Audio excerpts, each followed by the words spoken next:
Hi friends, మీకు ఈ video నచ్చితే లైక్ చేయండి, సబ్స్క్రైబ్ చేయండి. నేను కోమాలో ఉన్న దాన్ని చూసి తిలోత్తమ వల్ల అక్కడి నుండి వెళ్ళిపోతూ ఉంటా. వెంటనే కోమాలో ఉన్న దేహాన్ని సోఫాలో పడుకోబెట్టి అఖండ స్వామీజీ నయని మణికంఠుని పట్టుకొని ఏదో మంత్రాలు చదువుతూ ఉంటాడు. తిలోత్తమ పక్కనే నిల్చొని తనలో కనుక ఆత్మ ఉంటే అఖండ స్వాముల వారు కనిపెట్టి కడిగి పాటిస్తారు వల్లభ అని తిలోత్తమ చెబుతుంది. అఖండ స్వామీజీ ఏమో వేలు పట్టుకొని అటు ఇటు కదుపుతూ ఏవో మంత్రాలు చదువుతూ ఉంటాడు.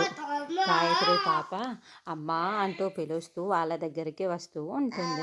గాయత్రి పాప వైపు తిలోత్తమ చాలా టెన్షన్ పడుతూ వణికిపోతూ ఉంటుంది. ఏంటి మమ్మీ పిల్ల వైపు అలా చూస్తున్నావు? పిల్లని చూసి నువ్వు భయపడిపోతున్నావు ఏంటి మమ్మీ అని వల్లభ అడుగుతూ ఉంటాడు.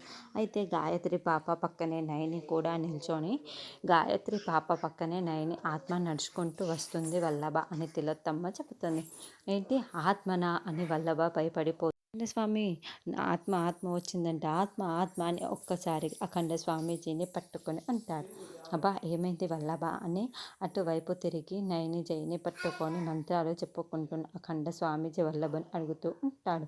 మీరు ఏం చేస్తే నేను ఇలా ఆత్మగా మారుతాను అది చెప్పరెందుకని అని నయని ప్రశ్నిస్తూ ముందుకు వస్తూ ఉంటుంది.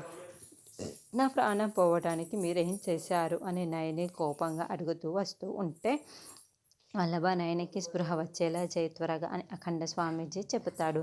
ఎలా అని త్వరగా నీళ్ళు చిలకరించి వల్లభ